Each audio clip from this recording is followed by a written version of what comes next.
नमस्कार दोस्तों, मैं रीना आपके अपने channel Reena kitchen and Indian blog से स्वागत करती हूँ। तो प्रदोष व्रत कथा आज है शुक्ल प्रदोष व्रत और पूजा के दौरान आपको जरूर पढ़नी चाहिए यह व्रत कथा। आज प्रदोष व्रत है और आज शुक्रवार भी है, तो ऐसे में इस व्रत को शुक्ल प्रदोष व्रत कहा जाता है। आज शुक्ल पक्ष की त्रयोदशी तिथि है और यह तिथि भगवान शंकर को समर्पित है। आज फाल्गुन यह तिथि मान्यता है कि इस दिन भगवान शिव की पूजा की जाती है और साथ में ही उनकी पूजा करते समय व्रत कथा भी पढ़नी चाहिए। तो आइए पढ़ते हैं शुक्ल प्रदोष व्रत कथा। एक नगर था जिसमें 3 मित्र रहते थे। ये 3 मित्र राजकुमार, ब्राह्मण कुमार और धनिक पुत्र थे। इनमें से राजकुमार और ब्राह्मण कुमार पहले से ही विवाहित थे। वहीं धनिक पुत्र का विवाह हाल ही में हुआ था, लेकिन धनिक पुत्र की पत्नी का गोना नहीं हुआ था। एक दिन तीनों मित्र बैठे हुए थे और अपने अपने स्त्रियों की चर्चा कर रहे थे। तो ब्राह्मण कुमार ने स्त्रियों की प्रशंसा करते हुए कहा कि बिना नारी के घर भूतों का डेरा होता है। जब यह धनिक पुत्र ने सुना तो उसने फैसला कर दिया कि वह अपनी पत्नी को तुरंत ले आएगा, लेकिन उसकी मां ने उसे समझाया कि अभी शुक्र देव डूबे हुए हैं। इस दौरान घर की बहू बेटियों को घर से विदा नहीं कराया जाता है और यह अशुभ होता है। लेकिन वह माना नहीं तो ससुराल पहुंच गया। उसके ससुराल वालों ने उसे मनाने की कोशिश की, लेकिन तो भी वह नहीं माना।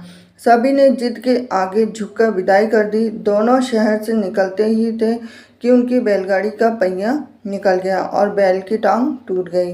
दोनों को काफ़ी चोट आई। फिर वो कुछ दूर चले तो उनका पाला डाकुओं से पड़ गया। वे पूरा धन लूटकर ले गए। फिर दोनों घर पहुंचे तो धनिक पुत्र को सांप ने डस लिया। उसके पिता ने इलाज के लिए वैद्य को बुलाया तो वैद्य ने बताया कि वो 3 दिन में मर जाएगा। जब इस बात का पता ब्राह्मण कुमार को लगा तो वे धनिक पुत्र के घर पहुंच गया। उसने उसके माता पिता को शुक्ल प्रदोष व्रत करने की सलाह दी। उसने कहा कि इसे पत्नी सहित वापस ससुराल भेज दे। धनिक ने ब्राह्मण कुमार की बात मानी और ससुराल पहुंच गया। फिर धीरे धीरे उसकी हालत ठीक हो गई और शुक्ल प्रदोष के महात्म्य में से सभी घोर कष्ट दूर हो गए। तो ये थी आज की शुक्ल प्रदोष व्रत कथा।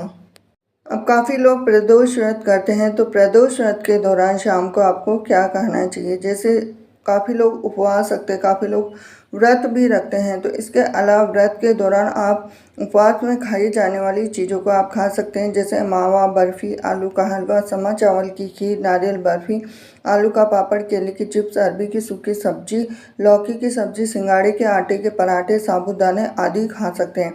प्रदोष व्रत में अन्न, लाल मिर्च, सादा नमक और चावल नहीं खाना चाहिए। सादे नमक की जगह सेंधा नमक खा सकते हैं आप। प्रदोष व्रत में जैसे स्नान आदि करने के बाद में हल्के रंग के कपड़े पहनने चाहिए। भगवान शिव के सामने घी का दीपक जलाना चाहिए। 108 बार ओम नमः शिवाय मंत्र जाप करें। शाम के समय प्रदोष काल में भगवान शिव को पंचामृत, दूध, दही, घी, शहद और शक्कर से स्नान कराएं। उसके बाद शुद्ध जल से स्नान कराकर रोली मोली चावल धूप दीप से पूजन करना चाहिए। तो प्रदोष व्रत के दौरान जैसे किस चीज़ का भोग लगाना चाहिए, तो प्रदोष व्रत में शिव जी को दही और घी का भोग जरूर लगाएं। मान्यता है कि इससे जीवन के सभी कष्ट दूर होते हैं, साथ ही संतान सुख की प्राप्ति भी होती है। इस दौरान शिव जी को हलवा का भोग लगाने से भी मनचाही इच्छा प्राप्त होती है। अब प्रदोष व्रत के दौरान किसी भी तरह की जैसे शराब, मांस का सेवन बिल्कुल नहीं करना चाहिए और चावल से बनी हुई चीज़ें खाने से भी बचना चाहिए।